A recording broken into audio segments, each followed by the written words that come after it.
Hello and welcome to the Signpost Up Ahead, a Twilight Zone Recap Podcast. I'm Matt Stokes. And I'm Patrick Perot. This is the debut episode of our podcast covering the first episode of the Twilight Zone, Where Is Everybody? Now, if you're listening on the Load-Bearing Beams feed, you'll hear this episode, but you can go find the rest of our episodes. Right now we have two. We have the second and third episode of the Twilight Zone available in the Signpost Up Ahead feed or when whatever podcast app you have, or you can find us on YouTube. And the plan right now is to release one episode every month after these initial 3 episodes.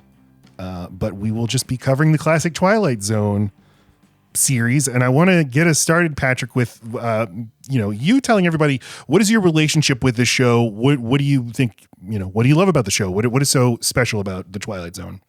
So I grew up with it. I oftentimes like things that you liked when we were growing up or my dad likes, but this one was definitely something that hit me hard. It was so enjoyable. I remember for some reason and they still do it every 4th of July, Sci-Fi Channel will have 24 hours of a Twilight Zone. And I think it even runs even longer than 24 hours. So I would watch it just all the time. When every 4th of July, I'd watch the marathons, I'd catch reruns here and there, and I had thought I'd seen every episode. I think I told you before that I've seen every episode. I've probably seen all but a handful because I've never really had a chance to watch it in order at the same time every day. I know I've seen every episode of Saved by the Bell because they played them in order and I watched it every single morning before school from 6 to 8, and so I saw those a million times. Friends, I would watch on TV and I probably saw all but a couple episodes until I downloaded it and watched through it many times. This one I've never really had a chance to do the same thing with. It was on streaming sooner than I thought because that must be how I showed you a couple episodes. The Howling Man, where the guy catches the devil, and the Will a Real Martian Please Stand Up? With the aliens in the diner. No, when you I found the show because of you. Well, I mean, I knew about the show, and I think my primary familiarity with it was The Simpsons, because The Simpsons references it all the time. So many. Yeah. But in high school, I believe you were always a giant fan of it, and you've always been a big fan of anthology TV in general. Like, you like The Outer Limits, you like Tales from the Crypt. I feel like anthology horror series and specifically is a big thing of yours. But you got me to watch, I think the first one we ever watched was Nightmare at 20,000 Feet. Really? Is that from the season when they were doing hour-long episodes? I'm not sure 100%, honestly. I'm surprised that's the first one I would get you to watch. I thought for sure it was The Howling Man was the first one we watched. But I remember in college, we were at LSU together. I remember being in my dorm, and we most likely got the DVD from the library. Okay. Because, I didn't think it was on streaming when we started watching episodes together. No, streaming wasn't a thing. Well, yeah, I mean, and downloading the torrent. I mean, I guess for some people that was a thing. Yes. But, I was always a rule follower. So I went to the library to get the discs, and you sort of just curated, here are the episodes we should watch. And it did kind of blow my mind. It quickly became something I loved. I've never been a completist with the show. There's episodes that I love that I've seen over and over again, and I've probably only seen half of the total episodes before. So we're kind of approaching this with you more of the expert than I am, but we both love the show. I remember most episodes, and I remember some more than others. And then sometimes I'll have to start the episode to be like, oh, okay, yeah, no, I know exactly what happens. But yeah, no, I love anthology horror in general because it doesn't have to keep my attention on any certain thing for a long time. I don't like long movies, I don't like getting into a series like Game of Thrones that I know is going to be a long haul, I like to just get the shit over with. I can do, I really like American Horror Story, even it's anthology seasons, so I can do 10 episodes of something. That's fine. Yeah. You're not looking to get married. Well, I'm 36 and still single, so I guess so. No, I just like the instant gratification. We get a really good story, it's gripping, and then we get the ending and my mind's blown, and boom. And you love twist endings. You always have. You write fiction, and you often want to incorporate that. Why do you like twist endings so much? I don't know, because when they're well done, it's just one, the surprise, and when the suspense is leading up to something, something's going on, and then you get to the end and there either isn't a twist or it's really flat. Like my mom made us watch, and you can cut this part out if you want, I don't know. Saturday night, my mom made us watch this new McAvoy movie, See No Evil. And it's just about this couple with this kid who they're in Europe and they meet couples on vacation. Yeah, they go to their vacation house with them, and then all is not as it seems. Yeah, then it gets weirder and weirder and weirder how they're acting, and then it turns out, they kill people, they kidnap them and steal their money and kill them. And she's like, wasn't that so good? And I was like, I guess. I mean, I was expecting more. Like they're part of a cult and they have to kill these people so they can extend their lives another 20 years. And they've been around since the 1600s. And that's just what they've been doing for hundreds of years. I expected more. Like we already know that shit is not what it seems. And they shouldn't be, this visiting couple shouldn't be there, and shit's going to go down. And I thought the reveal was just kind of weak. All right. But you have like, you're programmed to sort of try to guess what the ending of a movie or a show is going to be, even when you have no reason to think there will be a twist or anything like that. Because I just want it to be there. Yeah. Well, it depends on what kind of movie it is, but yes, I want it to be there. I mean, there's so, it's not just a twist though with Twilight Zone. It's sci-fi fantasy, which, at this time there's all kinds of shit like that around now, and it's grown over the years. But when this was made, it was like unique and ahead of its time. I mean, it was in a time period where Westerns like Bonanza and Lone Ranger and Rawhide dominated. And then sitcoms, I Love Lucy. I think The Honeymooners was probably around by now. Those were the only things you really watched. Maybe soap operas too. But there wasn't anything like this really, until Serling and then Alfred Hitchcock, started doing stuff like this. Yeah. And I mean, I think the single most fascinating thing about this show is the time in which it's made and the time it's reflecting. It's reflecting extreme Cold War paranoia, but also the world is changing so fast at the time. And just think like within a period of a few years, the family home goes from not having a TV to suddenly having a TV. And the TV is now the centerpiece of life in the home. And I think the only change comparable to that is in our lifetimes, it's people going from not having a smartphone to having a smartphone, and how much that changes the way you behave and the way you see the world, and things like your attention span, the way you communicate with other people, the way that you can relate to other people. And I think that the show is kind of it's about a lot of things, but one of the things it's about is TV itself. And what is this doing to us? What is our relationship with technology? How is that changing us? How is it changing over time? And then the grander thing, the Cold War, we're after World War II. We're having this economic boom. America's transforming. Suburbs are popping up everywhere.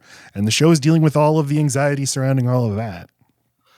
And at the time, these things felt so much more real. Like, the classic story of the world's playing on the radio, and people literally thought it was happening for real, that there was aliens coming to invade Earth. Which I think, unfortunately, I think that's the truth of that is that it's a little overblown. That there may be like one case where one person actually thought it was real.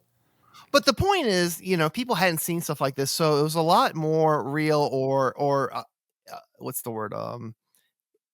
It affected them a lot harder. Like it had greater impact. Whereas today, people have seen all this shit, types of stuff like this 100 times, and some of these episodes might be laughable to people today. Like when they reveal the pig-nosed people in Eye of the Beholder, I can see younger people laughing at that reveal. Whereas back in the day, that was the best episode ever, you know? Yeah. If a young person watches Casablanca today, they'll laugh because they've heard these lines being parodied a billion times, not understanding, but it all comes from here. It originates here. This didn't exist before this movie happened, or before, with the Twilight Zone, these things didn't exist before this came on. The reason it seems like a cliche is because it starts with this. So you have to do a little work of putting yourself in the context of what this was like at the time. But I think what's special about this show is even if you don't do that work, I think this show can win over skeptics, can win over people who don't like black and white TV shows or movies. Yeah, I mean, two things. One, you mentioned The Simpsons doing plenty of things like they did To Serve Man, or how to serve 40 humans, whatever. They did the It's a Good Life one where Bart could control everything with his mind. The Billy Mooney episode. They did Terror Nightmare at 6.5 feet, which is Terror at 20,000 feet. Yeah, just so many, and the reason that it gets parodied. This is why I need this is why I'm not just parodied.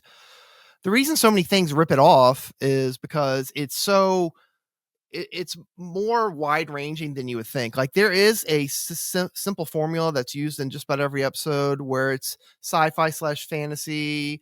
It's creepy, it's suspenseful, it's gripping, but the way it's actually done is different, in many ways. Sometimes there's aliens, sometimes they time travel, sometimes there's the devil. They have so many ways of telling this kind of story, and that's so it's so wide ranging. That's why there's so many people ripping off. Like no matter what your movie is, you can find an episode of this to rip off.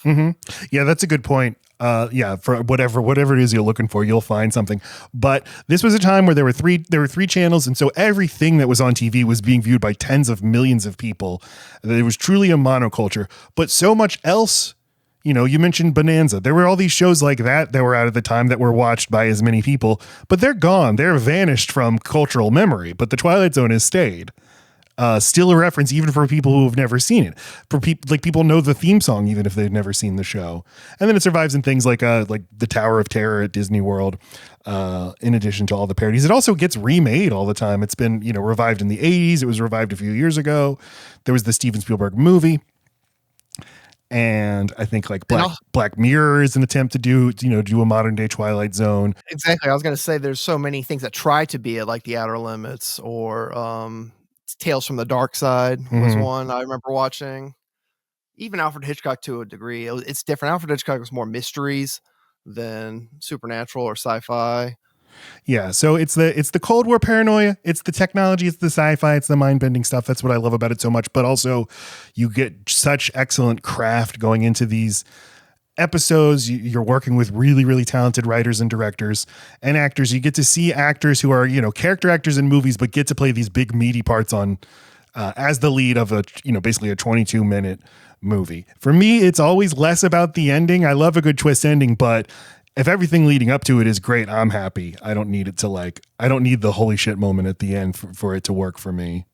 No, I don't want to overplay how much I love the twist. I mean, the ride is definitely, that's what takes up most of the episode, and you need the ride for there to be a payoff at the end. You can't just have a lazy story the whole way through and then solve it with a twist ending. Yeah. It all goes together. But no, this show is just so timelessly enjoyable because of what you said, all the little things, the craft, the music, the lighting, the actors, the writing itself is just timelessly enjoyable. This isn't the kind of thing where you watch it and it just seems so dated, like, oh, this is totally a 50s show, like a sitcom. You can tell there's between a 50s sitcom and a modern sitcom. They're just reflections of the time, whereas this is just, it's way ahead of its time, and it'll always be enjoyable. I think it's dealing with feelings that people are always going to have, being anxious about the times they live in, being anxious about the world changing, being anxious about not being in control of, feeling like you're not in control of your life. So let's talk about the first episode of the show. Where is everybody? Written by Rod Serling. Rod Serling is the creator of the Twilight Zone, in addition to being the guy who narrates. This episode was directed by Robert Stevens. Now, Robert Stevens directed a lot of episodes of anthology TV series. He directed 44 episodes of Alfred Hitchcock Presents, just 2 episodes of The Twilight Zone, but the last thing he ever directed was an episode of Steven Spielberg's show Amazing Stories in 1987. Funny enough, this wasn't supposed to be the pilot at first. It was supposed to be a later episode called The Happy Place, where society executes people at 60. But the CBS execs said it was too dark for a pilot episode. So we got this episode, which I think is, depending on how you look at it, just as dark. Yeah. I guess there's nobody's killing each other. And it ends in a very hopeful place, weirdly. Yeah. But it is I think it's a good introduction to the show in terms of how eerie it is. I really think this is a really good episode. Yeah, you can't start, just full Twilight Zone because too many people will be turned off immediately. You got to kind of ease them into full Twilight Zone stuff. So this is a good middle ground to start where it's still Twilight Zone-y, it's still creepy and suspenseful, but not like over the top or too niche for anybody. And then the other thing we really lucked into is that Rod Serling wasn't supposed to be the narrator. They had a guy named Westbrook Van Voorhees, and he wasn't available. So they were trying to get somebody else. Then Rod Serling said, well, if it's not him, it's me. And if it's not me, it's nobody. Yeah, this other guy did it for when the pilot aired in 1959. It was the other guy's voice doing the opening narration. But obviously when you watch it now, they just redubbed Rod Serling. That's why this is like the only episode he's not on screen doing the narration, like in the scene with the actor who doesn't see him. Is that, I feel like he's not always on screen. I don't want to say always, but he's pretty much always. Yeah. Definitely the vast majority of the time. And that's one of my favorite ongoing things about Twilight Zone is I could watch Rod Serling smoking a cigarette. Oh, it's the best. On repeat, dude. He's he's so good. And we are a pro smoking podcast. Smoking is cool. It does make you cool if you do it. The lead actor is a guy named Earl Holliman. And this guy is just one of these great prolific character actors who appeared in a billion movies and TV shows. His best known movie roles were probably Giant, the James Dean movie, and Gunfight at the OK Corral. Did tons of Westerns, tons of military stuff. And this episode, I mean, he carries this entire episode. It's just him talking to himself the whole time. He has nobody to play off of, and he does a really, really good job. It's kind of a fascinating episode because it's kind of unlike most episodes of the show. It's kind of all mood, all eeriness, all filmmaking, and that could easily lead to a really boring or unsuccessful episode. But again, the people involved in the show, from the actor to the director to the writer, are just so good at doing these things, at making a guy wandering around a town for 20 minutes really interesting. So this episode aired October 2nd, 1959, and we thought one more thing we would do before we get into the episode itself is talk about what was going on in the world at the time. In this episode, the final twist of the episode is that this guy is undergoing experimentation from NASA or the predecessor of NASA or whatever. He is training to go to the moon. And at the time, their idea was like, well, the only way you can get to the moon is if you're in some sort of space vessel that's going to take, 10 months to get to the moon.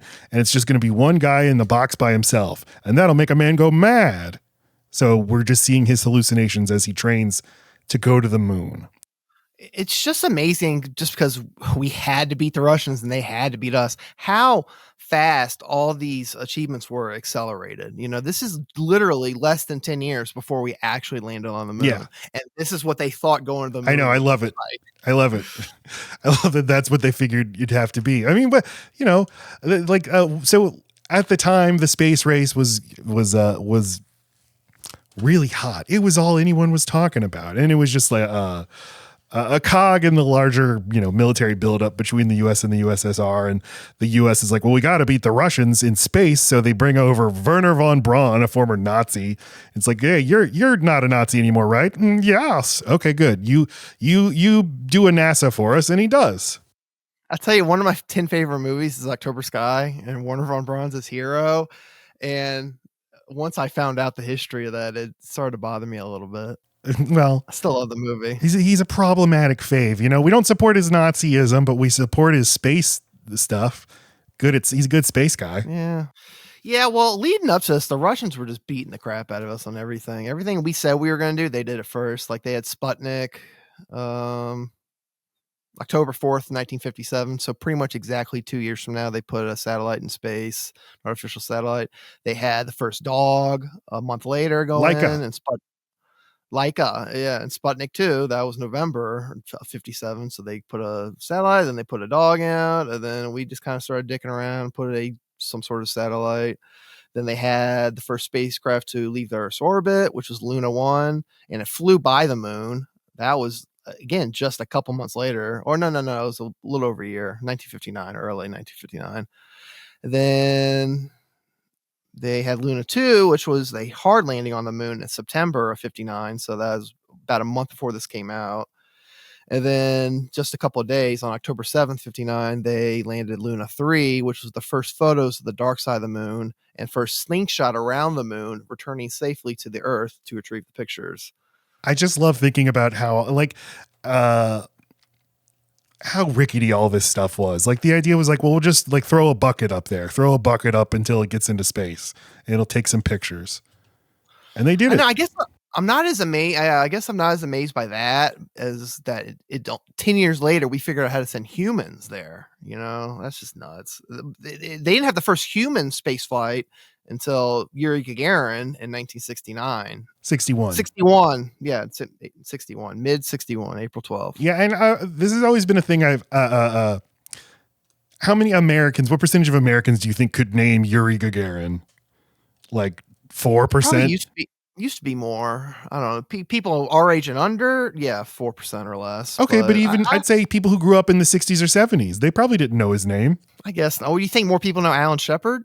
No, but I think everybody knows Neil Armstrong, and it's because, you know, to America's PR arm, it's like, well, we didn't get to space first, so we can't capitalize on that. But we got to the moon first, and that's a much bigger deal. But you know, if we sent a man into space first, like he would be on every stamp, there'd be statues of him everywhere. Well, I'm going to assume in 1961, people were just amazed that we were sending humans just into orbit. Maybe not to the moon, but in 61, when we got the space flights and whatnot. Dude, and just want to quickly mention just how far ahead of us the Russians were. So also in 61, they had a Venera 1. It flew by Venus. And then in 63, they had Vostok 1, which flew by Mars. And then they landed Venera 3, they landed on Venus in 66. Mm-hmm. So they were going really fucking, like, that's a long way. Like, you think the moon is pretty far, which it is, but they were going to Mars, flying by Mars, taking pictures, landing on Venus. Yeah. Like, they were just beating the crap out of us until we just nailed the big one. You know, one of my favorite moments in Christopher Nolan's movie Oppenheimer is at the end of the movie, after they've dropped the bomb, Oppenheimer is going to meet with Harry Truman, and Harry Truman is played by Gary Oldman. It is so he plays him so great. He plays Harry Truman as the actual fucking asshole lunatic that Harry Truman was. And Oppenheimer's like, says basically like, well, the Russians are going to build an atomic bomb next. And Truman's like, oh, what? No, they're not. They're Russians. They don't even have roads over there. And Oppenheimer's like, no, they have great scientists. They're going to do it. And he's like, they have roads on Venus. And Gary Oldman just says, I don't think so. And that was sort of the attitude at the time. It's like people in the know said, well, they have great scientists. They're devoting resources to it. They're going to figure it out. And some Americans are like, no, they're not. I mean, I would bet that to some degree, Russian achievements were suppressed in America forever, because I was really shocked like when I was researching the space race and what was happening leading up to this and right after this episode. I was shocked that they had, like I said, landed on Venus, in 66. Flew by Mars. Mars is, if you sent a human, it would take months and months, and they were doing today. And they were doing that shit in the 60s. Like, I was amazed how much they had accomplished that I didn't know about. And, every country does, not a uniquely American thing, is to just talk about your own glamour and ignore what happens everywhere else. That's not a uniquely American thing, but certainly it is eye-opening. Another thing is to learn about World War II and realize that the vast majority of the war both took place in the Soviet Union and most of the casualties were Russians. In a way, you could consider that war a mostly Russian war, but people in America don't really realize that because they don't feel like we're not involved in that, so that's not interesting. I think another thing that too few people know is that we were allies during World War II. Wait, what? Just because what? Yeah, no, they were part of the Allies just because we were like, hey, fuck you, we don't like you, and you don't like us. But these Nazis, man, we really got to take care of these assholes. Well, it's just one of those great about faces. They were the ultimate evil, but then all of a sudden we're their allies. So now they call Joseph Stalin Uncle Joe. And then as soon as World War II's over, we're like, okay, so we still hate each other. Sorry about that. Yeah. So that's history, guys. Yes, that's history. So, I mean, the reason we do all of this is just this is in the heads of the people making the show and in the heads of the people watching the show. Is we don't live in a world yet where a man can go to space, but we're like 2 years away from that, and we're days away from a dog going into space. No, sorry, we're 2 years after a dog going into space. Something I'm going to do throughout these episodes as we go on and on and on is I'm going to keep trying to look for the social and or political commentary that are located in each episode, because they don't always do it, but they do it a lot. You know, like this episode is clearly social commentary on the space race. I mean, clearly it's about a guy trying to go to the moon. You know, so I'm gonna keep looking for that to varying degrees of success. All right. Well, let me ask you though. The episode ends with the reveal. This is the space race, but what are they saying about that? What is the commentary? That it's really, really difficult. That once we do it, it'll be the greatest accomplishment ever because of how tough it is. I don't know.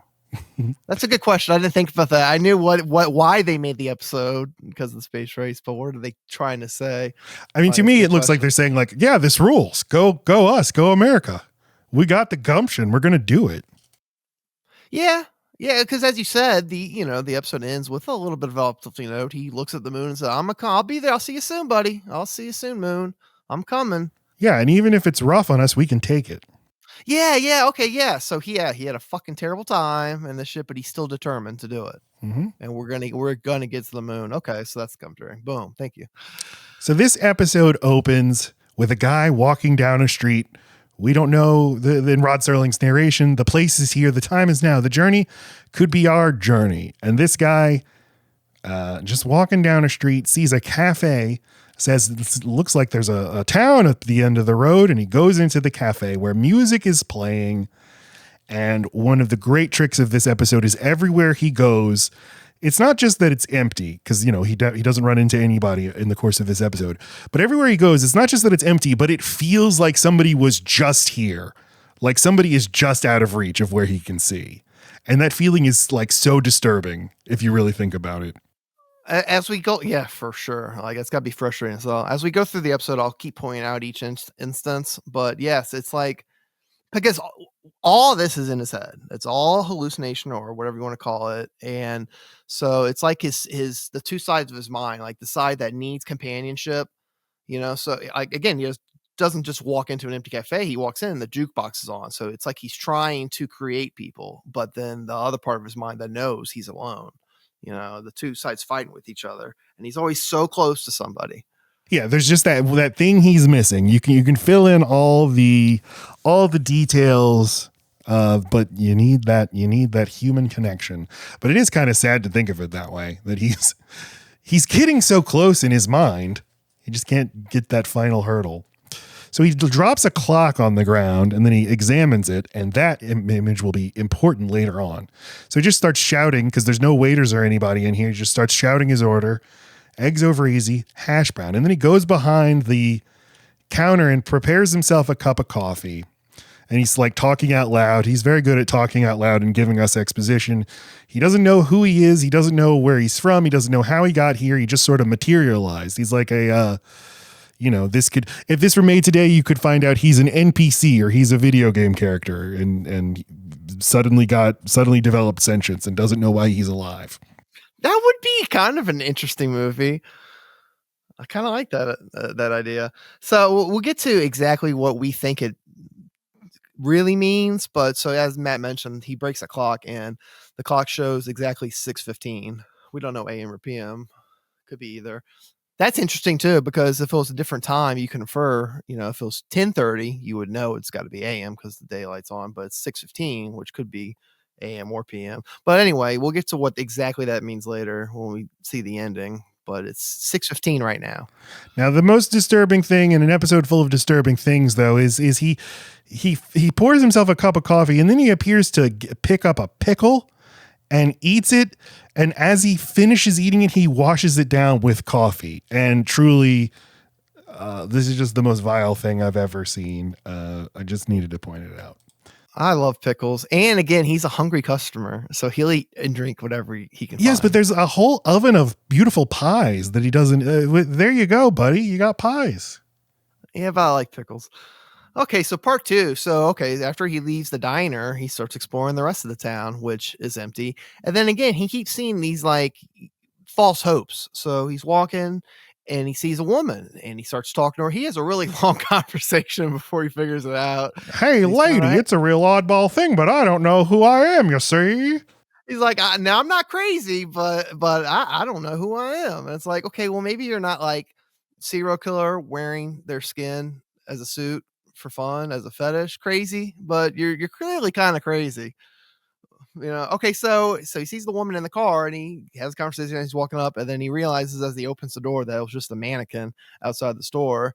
And then he, keeps talking to her because you just need human companionship. So I can see myself that if I were alone for an extended period of time, I would probably just start talking to the mannequin too. I mean, it's close enough to a person that it's not like he's talking to the wall, he's still talking to her, but as he's thinking to himself, like he's really talking to himself, trying to think this out, think of what's going on, this and that, and figure things out, but he's verbalizing it to the mannequin. And then he thinks that he can, there's a car. I can drive this out and go find some people in another town maybe, but there's no keys. And he says he has amnesia. The extent of his amnesia is sort of unclear. We don't need to know, but it's like, does he know what country he lives in? Does he know what year it is? Does he remember how to drive a car? Does he have like social norms?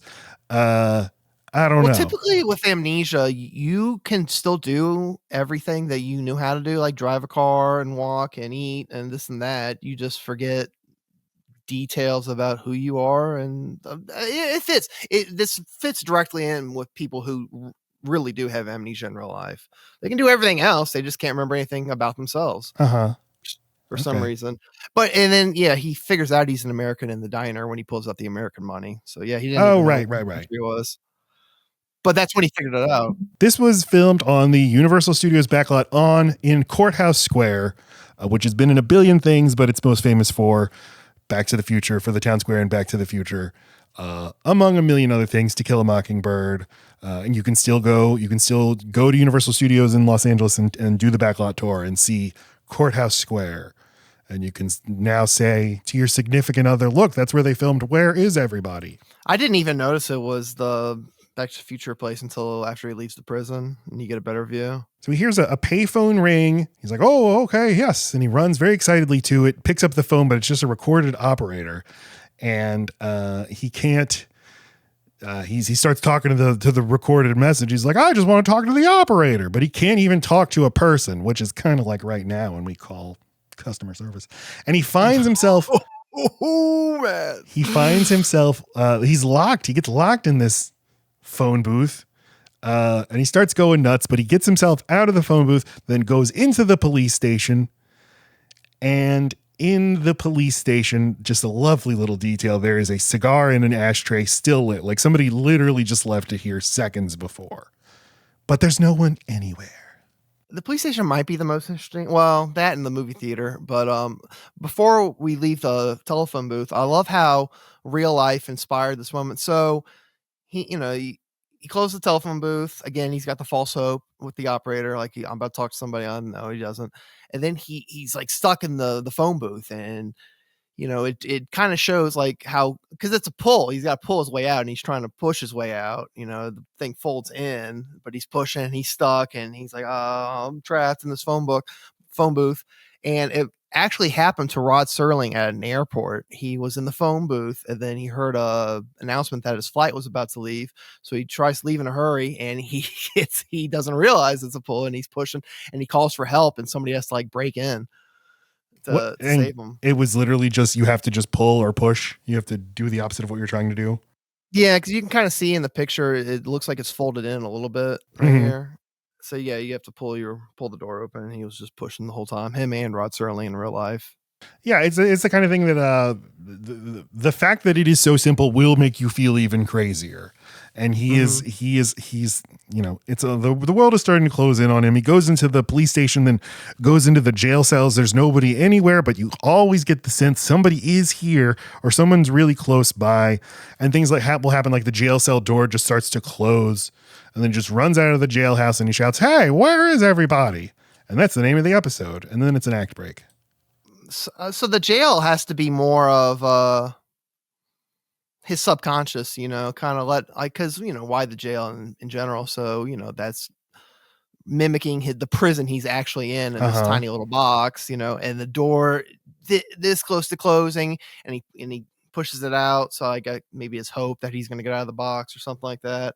Or but his subconscious is trying to tell him he really is a prisoner. And that'd be really cool if the stuff he found in the jail cell, because there was fresh shaving stuff on there.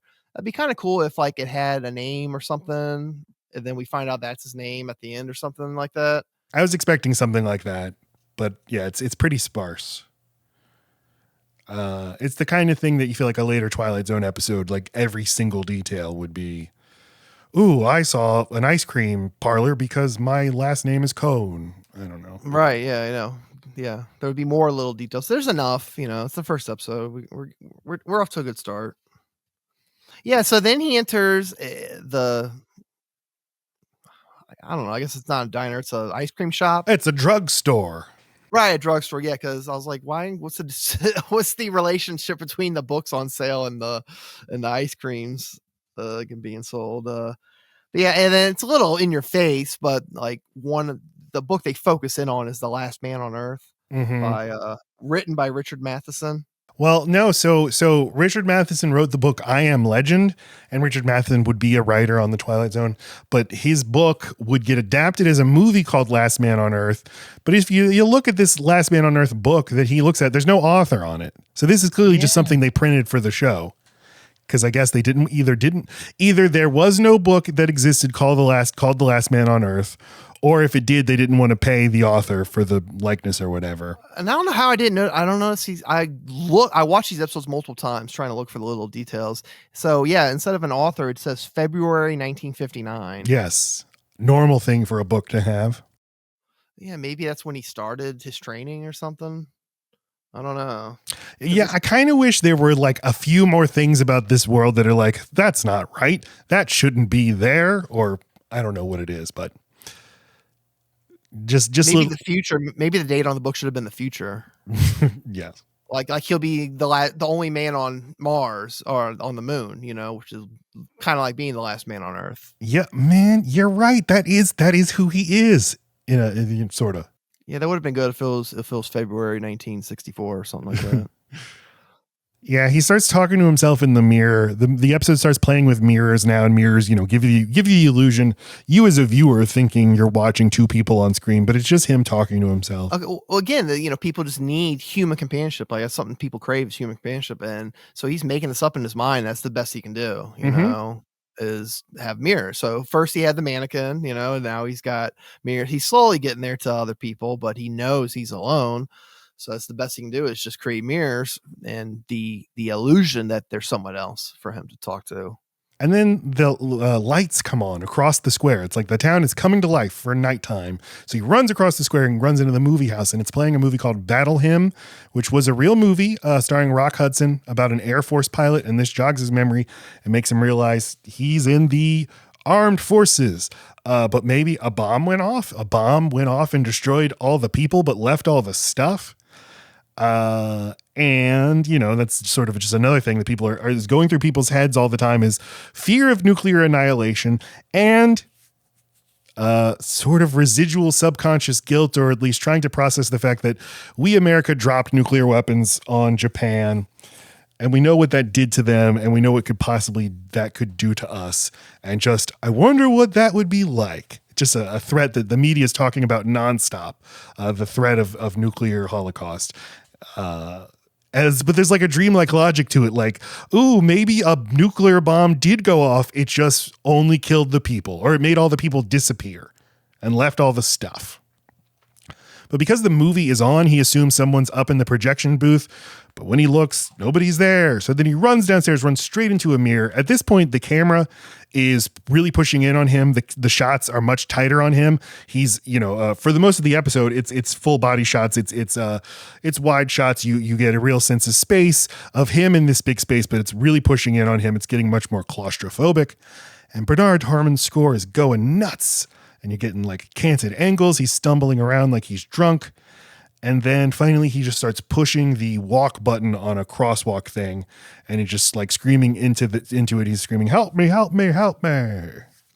And then, I want to quickly mention also about the mirror. It's one of the most iconic shots in Twilight Zone history, even just the first episode, because I remember when they were having commercials for the 24 hours Twilight Zone or whatever, just be a montage of 1 second clips, and they would show that all the time. And it's so good because the camera is focused on the mirror. Mm-hmm. So we don't know it's a mirror at first. We just see him stumbling and running, and it's focused on the mirror. And then all of a sudden he comes in the frame and runs right into the mirror, and it's just so well done. Instead of focusing on him the whole time, the audience doesn't even know it's a mirror until he runs into it. Yeah, it's so well done. It's like one of the oldest tricks in cinema is you not realizing something's a mirror, but it will never not be effective. I mean, at least if it's done right. And it is so creepy when that happens to him. Cause it's like helping us feel his, paranoia and claustrophobia and whatnot. Mm-hmm. Yeah, so he starts screaming into the talk box on the crosswalk, "Help, help me." And he's pushing the button, and then we cut. And now we suddenly see other people, and we see a group of scientists and important military men. And then he's in a box, and we see he is in the box pushing a button asking for help. And they finally let him out. Like, I wonder how long he was really tripping hard, because finally, like, the guy in charge, "Let him out, get him out of there," and I don't know. I wonder just how long he was. Well, we might know about how long. It might give us a hint, because when they let him out, it focuses in on a clock he's got. That's like the only thing he has in there is a clock for some reason. And it smashed like the clock he broke in the first opening scene. And the time on the clock is either 6:16 or I believe 6:17 is the time on the clock. So I wonder, is that indicating that this entire episode all happened in his head within 2 minutes? Yeah, maybe. I think they say that dreams, it feels like, you're dreaming for like an hour, but all that really just happens. Oh, absolutely. Within a couple minutes. So, okay, yeah, that's what they're saying then. Because, again, Twilight Zone does very few things, especially the little details, just randomly. Like, there's usually thought and purpose put into it. So, showing the mirror in the beginning and then showing the mirror at the end that are only 2 minutes apart, so that's just telling you all this craziness, all this stuff happened within 2 minutes. So I guess that's why it took him so long to get the guy out. Well, but they say he was in there for 2 weeks or something. 20 days, 484 hours, because the guy's like, "Man, he went crazy," and the general's like, "Hey, you'd go crazy if you were in a box for 484 hours." Yeah. Which is 20 days. But the hallucination was just in the final 2 minutes. But yeah, now they explain everything to the audience. You see, here's the thing. He's going to the moon. We're going to need to go to the moon. You're going to have to be alone in a box for a long time. And now the astronaut, his name is, what is this guy's name? Fuck if I know. You would think I would if I don't. The protagonist. Now he's coming out of it. He's getting his senses back, and he says to the general, I guess his name is Mike, because he says to the general, "Next time it won't be a box in a hanger, will it? No, Mike's. Next time it'll be the real thing." And then Mike looks up at the moon, and he says, "I'll be seeing you real soon. We'll be up there in a little while." Yeah, he's very confident, and it's kind of like he's angry at the moon too. Like, "I'm gonna get you, you son of a bitch." The only hurdle between us and the moon is loneliness, which we apparently fixed. They sent 3 people. Yeah, that's no problem. Just send more. Well, they saw this episode. They're like, "Fuck, dude, we gotta make the box bigger, fit a couple people in there." But that that's what they always say about going to the moon. Is like, well, it's just a matter. Just throw money at the problem until we figure it out, and we did. And then so I want to mention if this was a later episode of the Twilight Zone, they probably would have put this twist in. But there's I love my plot twists. There was a plot twist that was originally intended to be in there. So they're bringing him off on the stretcher, and he reaches in his pocket and he pulls out a movie ticket for the battle hymn. Was he actually there? Ooh, wait, sorry. It doesn't make any fucking sense. You're saying that was deleted from the episode? Well, they just didn't do it. It was in the writing, and then when they made the novelization of the episode a few years later, they put it back in.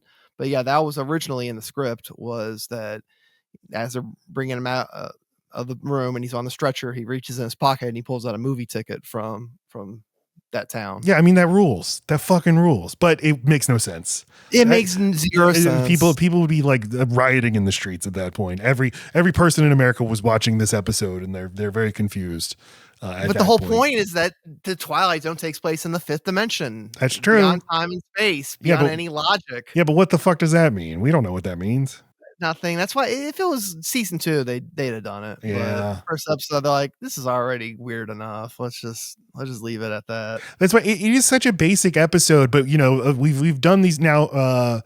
You and I both watched the first 3 episodes, and this is the most. The other 2 are actually more grounded, at least in terms of the scope of the stories they're telling and the filmmaking. This one is the most ambitious, but it is really, really simple. It's just guy is having hallucinations, and that's that. Nothing supernatural about it.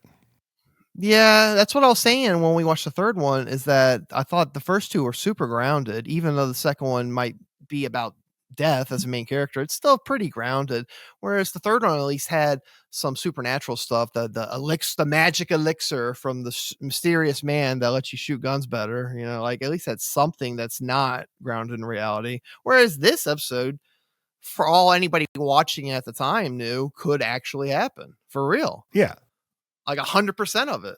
Yes, but it's a vibe. This episode is a vibes episode. It lets you know this is the vibe of the show you're going to be watching. That's why you need to do all the little things right. Yeah. You need the score to be perfect. You need the creepy little things like I just missed somebody, the lit cigar, the jukebox playing. I just missed them. It's so well done for being so simple. Mm-hmm. They did all the little things perfect. Yeah, so Robert Stevens, the director of the episode, I think, MVP of the episode, we got to say, for doing all those little things Patrick is talking about. Let's give a letter grade to the episode.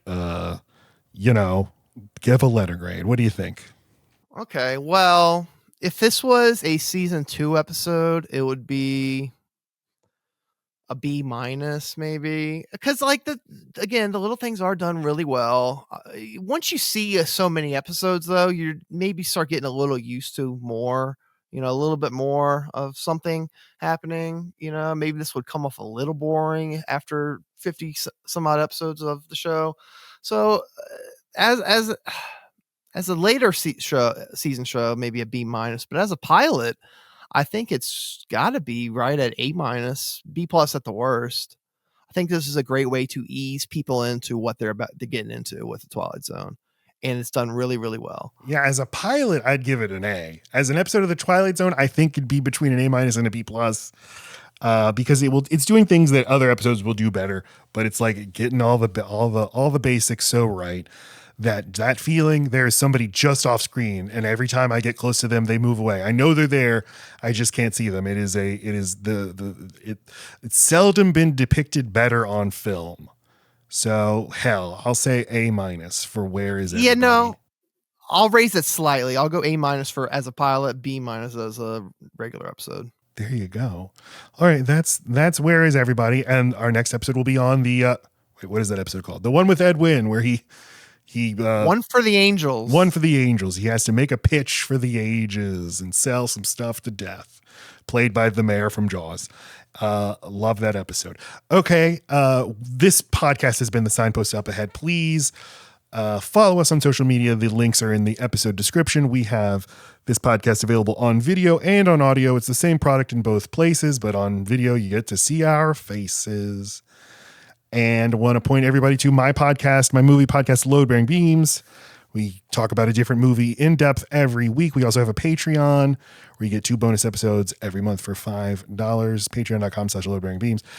If you want to show Patrick that you love him, you can do that on Ko-Fi, Ko-Fi, ko-fi.com/signpostupahead. And you can buy Patrick a cup of coffee or whatever. I think the button just says tip. Can you change coffee to something like change it to whatever you want? Yes. Buy me a new Monopoly. Buy me new Monopoly. What's your next Monopoly going to be? I don't know. I just got this limited edition Deadpool because I saw a really good deal for it. Do you like Deadpool though? Oh, I love Deadpool. You do? Oh yeah, those movies are great. I got the limited edition, so it's got his brain up here. If you can, I don't know if you can see it really well. Probably not. Mm-hmm. And it comes with all the stuff are really funny. Like the cards come in this thing that's a chimichanga, Deadpool chimichanga, the for America's 458th favorite frozen food. You know, no, Deadpool's hilarious. I've known Patrick for 25 years. You still, though, you are the person I know best who it's hardest to predict whether or not they will like something. I don't know if I said that right. I'm very bad at predicting if you're going to like something or not. Oh, I change my mind on things so often. So, I mean, most things you predict were right at some point in my life. Oh, okay. But no, Deadpool's hilarious. Who doesn't like that? Well, I know you gave a very scathing review of Deadpool and Wolverine, but you don't watch. It was scathing. You don't necessarily watch the Deadpool movies for the great story and the action scenes you do, but it's for me mostly about the comedy. Yeah, the comedy sucked. No, Ryan Reynolds sucks. Ryan Reynolds sucks. No, you suck because Yeah, he even pokes fun at himself. He called the other guy. He mentioned the proposal in the movie. Yeah. I'm over it. But that's that. There you go. But to go back to your Monopoly question, I had exactly 20, and so I was pretty much done. Like, I was a collector. I have Star Wars, I have Star Trek, I have Beatles, I have Family Guy, Simpsons Treehouse of Horror, Friends, Ren and Stimpy. I have like pretty much everything that really means a lot to me. So I was pretty much done at 20. But then I saw a really good deal for the limited edition Deadpool, and so I got another one. It depends. If next time I have money to spare to blow, if I get a bonus or some shit, I'll buy a couple, I guess. Okay, you're not making a great pitch for people to send you money on Ko-Fi. Patrick is a public school teacher. He's doing the Lord's work. He is a public servant teaching English to annoying kids at high school, and he deserves your sympathy and your dollars. I'm sorry, they're not annoying. They're great. No, it depends on who and which day, but no, a lot of them suck. But I also do collect comic books too, so you can give me a tip to get some comic books. Hell yeah. Man, you know, if you like just made videos about the stuff you collect, you would get a following. That's huge. Yeah, you think so? Yeah, that's huge. Yeah, I also have a lot of Nintendo Power things. Like, do you remember the Star Fox video that came in the mail? I mean, I didn't get it, but I know I got a Pokemon video in the mail because of Nintendo Power. Yeah, I bought that VHS copy of that several months ago because I used to watch it on repeat. It's fun to just say dialogue from Star Fox. Your father helped me like that too.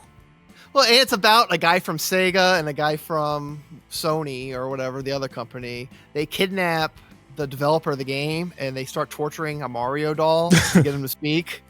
They put him in his head in a vice and stuff like that. It's fucking dark and awesome. It's so funny. Is it on YouTube? Yeah. Oh yeah. Okay. Yeah. Star Fox Nintendo Power video. It's cheesy as shit. Like, the eagle has landed. I repeat, the eagle has landed. When they see the Nintendo guy, scientist looking guy, get in, and they're radioing back to each other. And it's so fucking funny, dude. You will enjoy. Please watch it tonight. All right, Since everybody check out the Star Fox Nintendo Power video on YouTube, and we will, be back with more Twilight Zone. Thanks, guys, for watching. I really, really appreciate it. Come back for episode 2. We'll see you in the 5th dimension.